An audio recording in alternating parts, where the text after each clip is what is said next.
What's up, guys? So I just got done finishing the ZF 8-speed transmission fluid change on my 2013 A6. I thought it was going to be a little easier than it was, but it was a long day. I was recording it, so I always add some extra time, but doing it on jack stands sucks.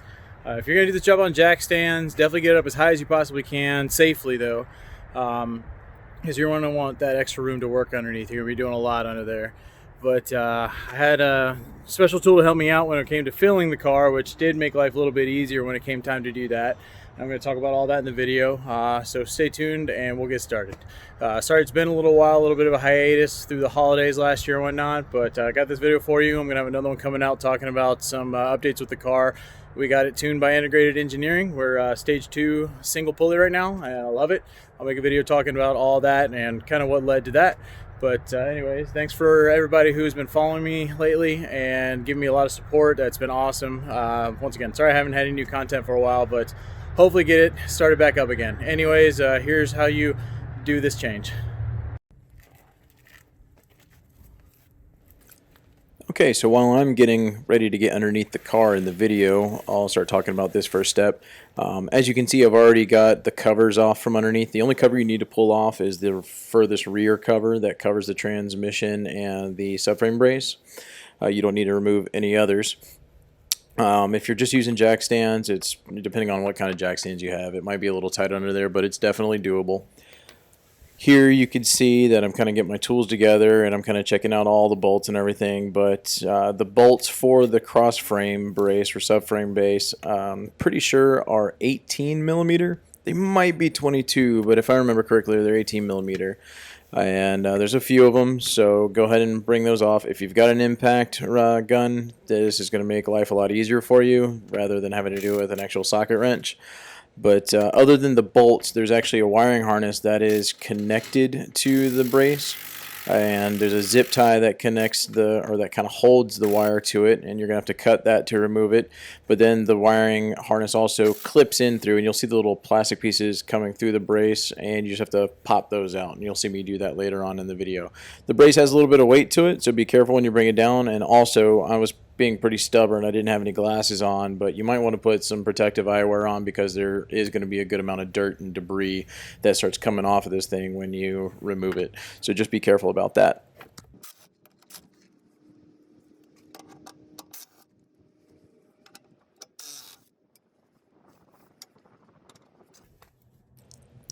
So right here is where you're going to see me get my pocket knife out, and you'll be able to see exactly where that zip tie is. You can see me get my knife wedged in there now and cutting it. And like I said, that piece holds a wiring harness to the actual frame. When I put it back together, I didn't re-zip tie it because the wiring harness is actually connected in 3 other spots to the frame. But you know, if you want to get your own zip tie to reconnect it, go for it.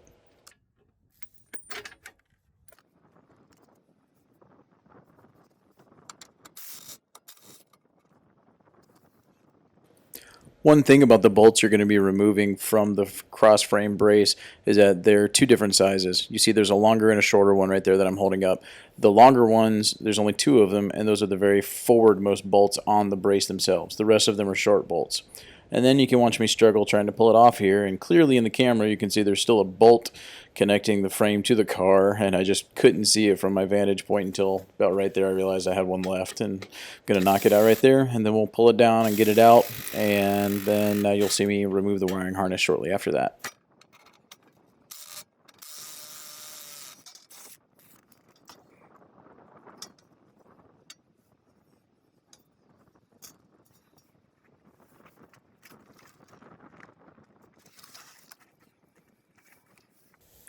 I just used a set of needle nose pliers to pop out the 3 plastic pieces. There's 2 that are just really simple that pop right out. The other one's a little bit longer and elongated and kind of took me a bit to figure out, but eventually it popped off the frame and you can pull it out from under the car.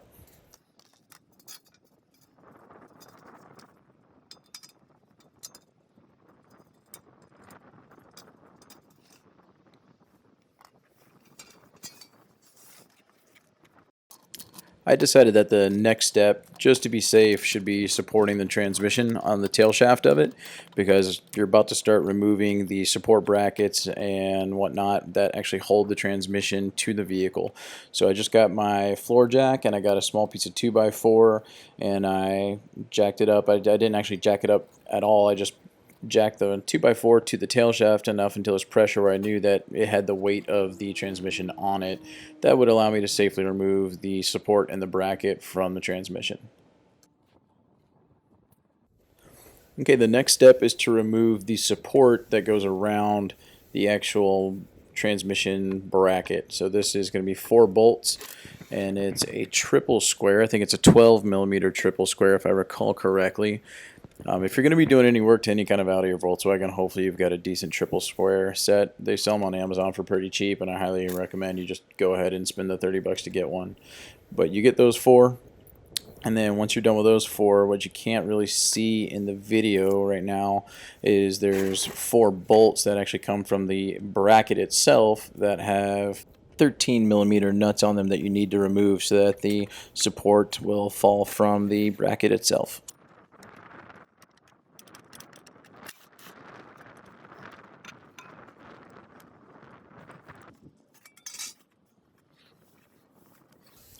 So here's where you're going to see me remove the 13mm nuts off of the bracket bolts that are coming down. You won't see them here, but once the actual support piece is off, you'll be able to see them clearly.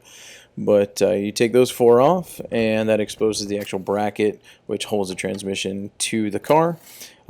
Just want to say, if you've got a friend who's willing to hang out with you while you do this job, it's a lot easier because they can hand you tools. I probably got out from underneath the car and back under it over 20 times more than likely throughout the day, and it definitely took its toll on me. So try and convince someone to come over there and help hand you stuff so you don't have to get out from underneath the car so much. Now that we have the support removed, you got a much better look at the transmission bracket. That's the piece of metal that the red Eurocode transmission differential mount insert is located in right there. But the smooth piece of metal aluminum to the left, that's your actual oil pan for your ZF 8-speed transmission. But right now, the only thing holding the bracket to the car are 3 bolts, and I believe those are also 12mm triple squares. If not, they're just a couple sizes off from that. But I do remove my transmission mount insert. I don't think you actually have to, but just to be safe, I went ahead and did it, and I figured that's a good time to re-lubricate it and inspect it. And it looked great. Mine's from Eurocode. It made a big difference on the car when I installed it, much smoother shifting and whatnot. But in any case, you have 3 bolts. There's 2 on the left and right, and then there's 1 almost due south, so to speak, towards the rear of the car. You can see it in the very upper part of the frame. If you have trouble kind of finding it and seeing it when you're underneath there, once you get the other 2 done, you can kind of swing it out of the way so that you can see that third one a little bit easier. But either way, easy to get to. You just might need a little bit of an extension. But once you remove that, then your transmission will hang down if you haven't supported it. So make sure you have the transmission tail shaft supported by your jack stand or a jack with a piece of wood there so you don't damage it before you remove this bracket. By the way, if you do decide to completely remove your transmission mount insert or the 2 bolts there, those are 10mm triple squares. So your actual bolts you're removing that hold the bracket to the car, there should be 12mm, and if you decide to remove the other smaller ones there, like the ones that hold on my Eurocode transmission insert, those are 10mm.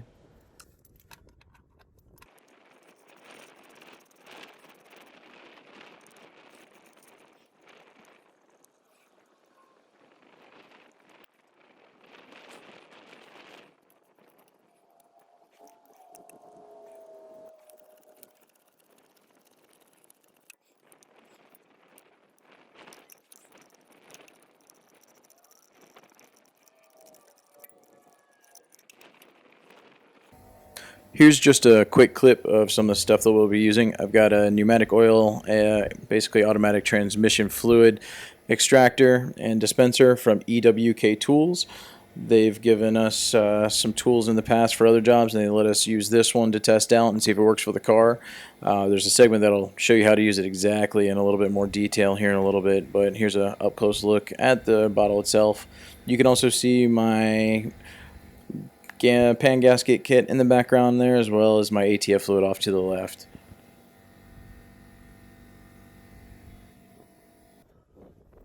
Okay, the next step is to go ahead and drain your ZF fluid from your transmission. But the first thing you want to do is crack open the the fill plug, which is what I'm working on there. That is a 10mm hex, which is quite a large one, so make sure you have that in your toolkit. Then the drain plug underneath, which you're going to see me work on here in just a moment, is actually a 5mm hex to undo that and drain it.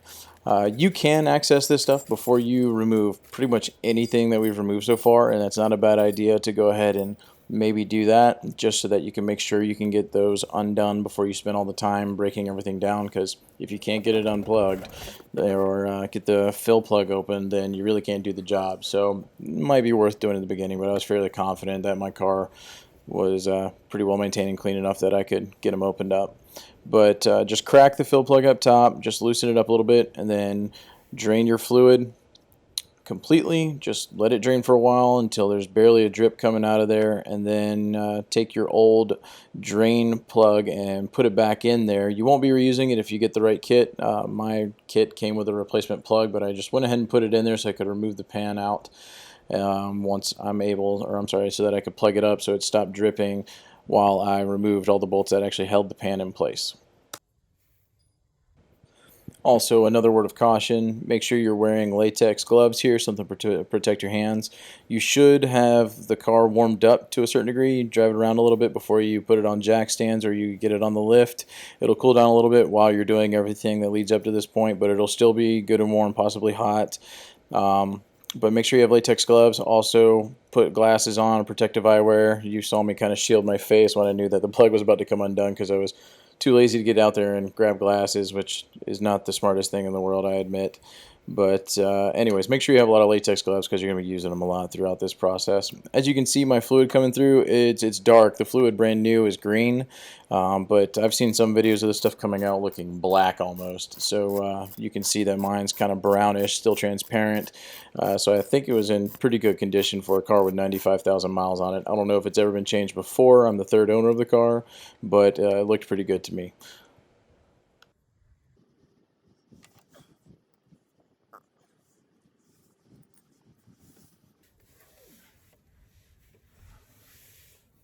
Okay, so now we've let it drain to where it's pretty much just basically dripping. We're going to wipe it down with some paper towels, hold them there while we fish out the old drain plug and screw that back into the bottom of the pan. This way it's not constantly dripping while we're trying to unscrew everything.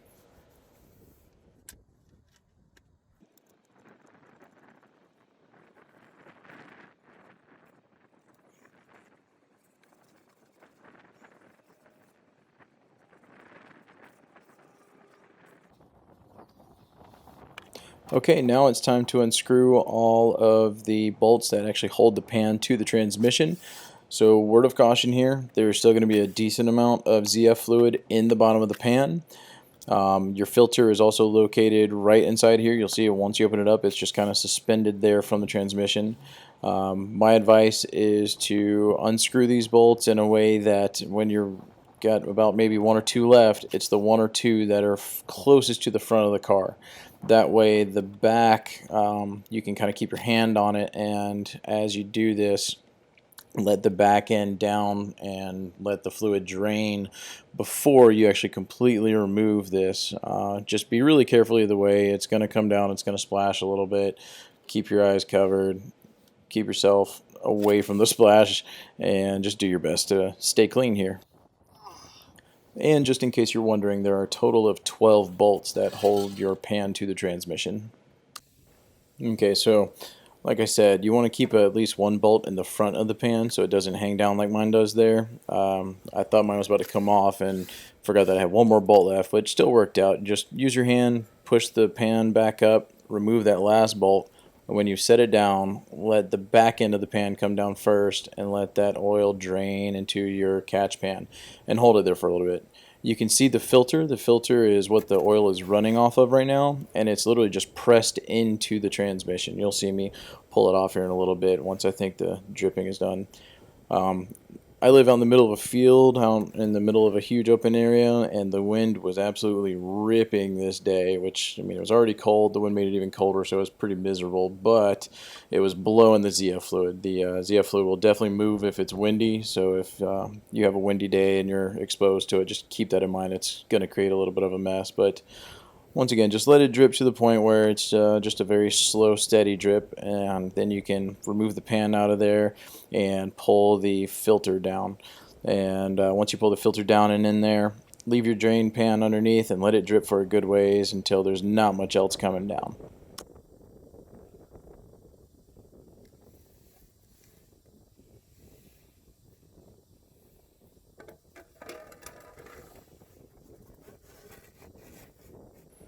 As you're about to see, when you pull your filter out, there will be a good amount of ZF fluid still in the transmission that comes down with it.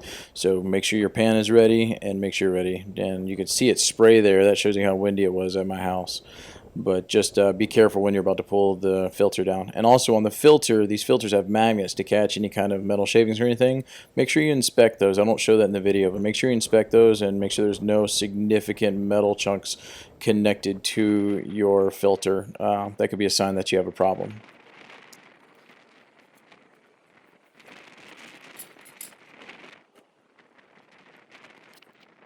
Now I've slowed this down just because it was a short clip. I wanted you to be able to see it, but that's what your pan looks like when you get it off.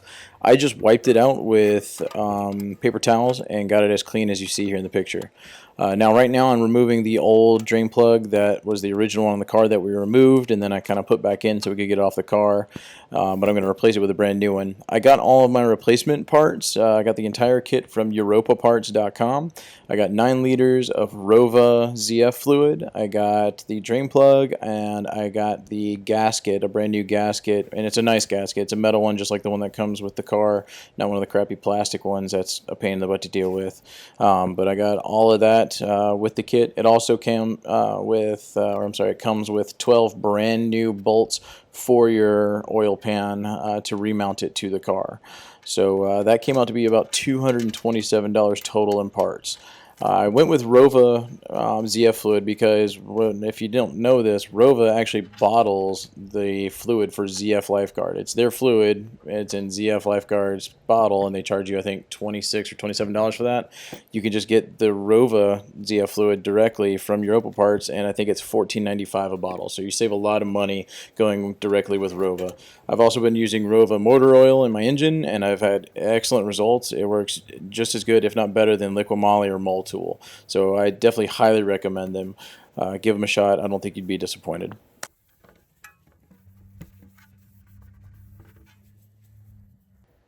This is just a quick clip showing you the gasket kit as well as the new filter. Forgot to mention that the kit comes with the oil filter as well, obviously. But it's a great kit, especially for $227 for everything. Can't beat it. Okay, the next step is going to be putting everything back together. First off, start with your brand new oil filter. Get back under the car. I still have the drain pan there because it's constantly dripping. There's a whole lot of ZF fluid up there. But it just presses in. You don't need to be really hard with it. It goes in relatively easily. Just press in and then it kind of hangs down. Just in case you didn't know this, your transmission holds a total of about 9 liters of fluid. When you drain it, you're only going to get about 4 to 4.5, maybe 5 liters out, and that's just the way it's designed. You're not supposed to get all 9 liters out of it again. I think in order to do that, you have to have a very special and very expensive tool that probably only Audi has. But anyways, get your filter up there, and then go ahead and make sure you have your brand new bolts. You see me open this package, and they explode everywhere, so that was fun. But have your new bolts ready to go, have your pan ready to go, and go ahead and get it mounted up to the casing. I'm going to have a graphic here in a little bit that shows you the actual diagram and sequencing for tightening the bolts on your ZF pan, because you want to make sure you tighten them down evenly across so that you don't warp the gasket and you don't warp the pan. So just stand by and I'll have that pop up here in a little bit. This should hopefully go without saying, but don't forget to put your gasket on your oil pan before you start to mount it to your transmission. It will only fit on your oil pan one way, so it's kind of idiot proof, and the holes line up pretty well.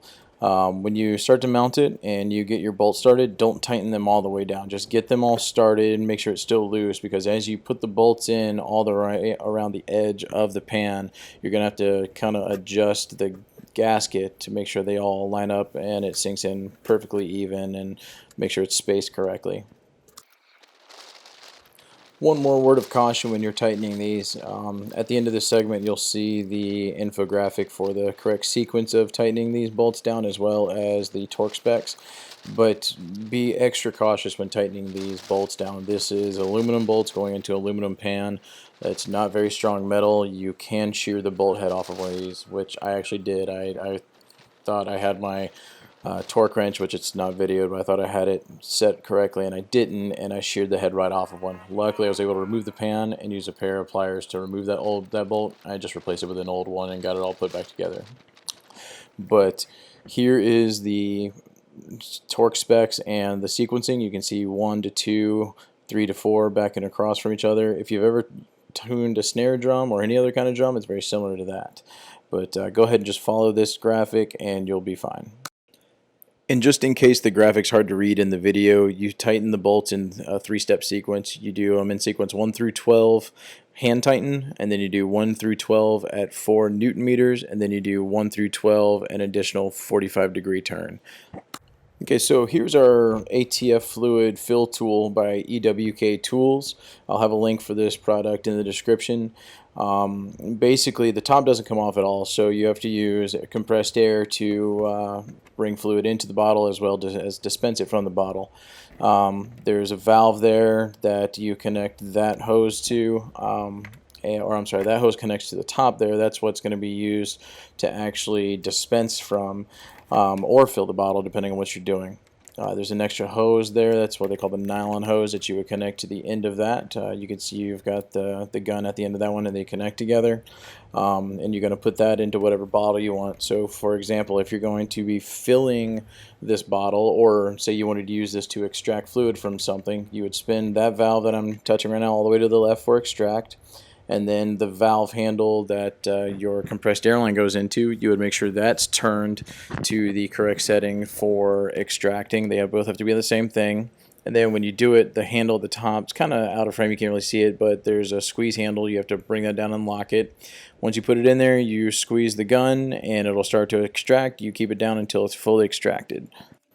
In order to dispense fluid from the bottle, then you're just going to flip the valves, the air compressor valve to dispense, and you're going to turn the other valve on the other side to dispense, and then use the gun to actually fill, and it will reverse the operations.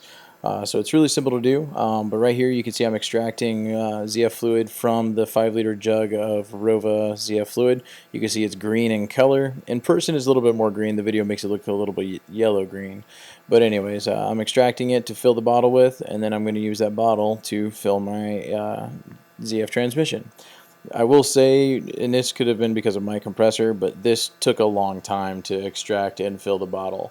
It took about probably 15 minutes or so to get all 5 liters into that bottle. The bottle does hold a total of 6 liters, so it's more than enough for what you need for this job.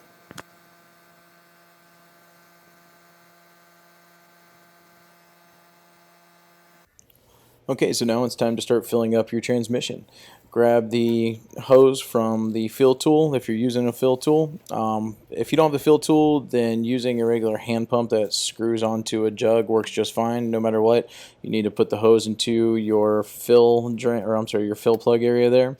Just push it in as much as you can get it in there. There's going to be some obstructions. Don't try and force it or anything, but get it in there to where when you start to fill the transmission, fluid doesn't start leaking out.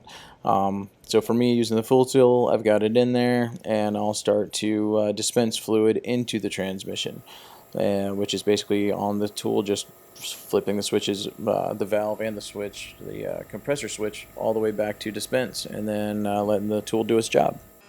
This part has been sped up significantly because we're just filling the transmission with ZF fluid, as you can see. But you're going to do this until it starts to drip out of the transmission, which you can see happening there. So once you see that, go ahead and stop putting fluid into the transmission, and we'll move on to the next step. So after you've initially filled your transmission, you need to get into your car and start it up. But before you do that, make sure you put your your fill plug back into your transmission. Make sure you put that in and tighten it down, because if you turn the car on with it on, it's going to splash out. So once you've done that, get into the car, start it up, let it warm up just for a bit, and then put the car into drive for about 30 to 45 seconds. Then put it into reverse for about 30 to 45 seconds, and then put it into park and leave it in park with the e-brake on. During the whole maneuver here, make sure you have your foot on the brake until you've put it back into park with the e-brake. After that, it's time to get your VCDS, or what people know as Vag Com, out, because we need to check the temperature of your fluid. You're looking for a magic temperature of 30 to 45 degrees. That's where you need it at, so you can accurately check it. So once you get Vag Com up, you click Select Module.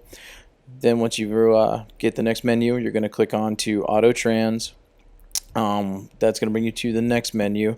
Once it loads up, you're going to click Advanced Measuring Values. And then when that window comes up, there's a new column of options. You're going to click on Transmission Fluid Temperature, and that'll let you know what your fluid temperature in degrees Celsius is. Mine came up as 47, so I actually had to turn my car off and let it idle down and cool off for a little bit. Once it's between 35 to 45 degrees, you can, with the car on, get back underneath and take out the fill plug and top off the transmission fluid. Once again, you top it off by putting fluid in until it starts to dribble out. For this one, I decided to use a hand pump with a smaller bottle to fill the transmission up until it started to dribble out. And then once it starts to dribble out again, that's completely full, and you're going to tighten your fill plug into the transmission and torque it down, and you'll be done filling up your transmission. Once you're done filling up your transmission, you get your fill plug back in, then you're done pretty much. All you have to do now is put everything back together. I didn't film that just because it just all goes back together in reverse order. All the bolts that go in there are pretty heavy bolts, so I just torqued them down pretty good and tight. Got everything put back together. But anyways, once again, you guys, thank you so much for tuning in for another DIY video. If you see anything in here that can be done better or that I did wrong that needs to be addressed, do not hesitate to leave a comment for me to talk with you about it. Look for feedback always, and I'm always very appreciative of anybody who points out something that I can do better. We've got some other videos planned for you guys. We're about to order control arms, so we're hoping to do a control arm DIY, and at the same time we'll hopefully be lowering the car at that point. The next video will probably be a video talking about pretty much what we've been up to since our last video through the holidays, the new year. Just to give you a heads up, I got rear-ended. We got tuned by integrated engineering with stage 1. Then my harmonic balancer broke on me and ate up all my belts, so we had to fix that. And then we went integrated engineering stage 2 single pulley. So it's been an eventful past few months, and look forward to sharing it all with you. But as always, subscribe if you like what you see. Give the video a like. Make sure you hit the notification bell so you know when we upload new stuff, and we will see you at the next video. Thank you.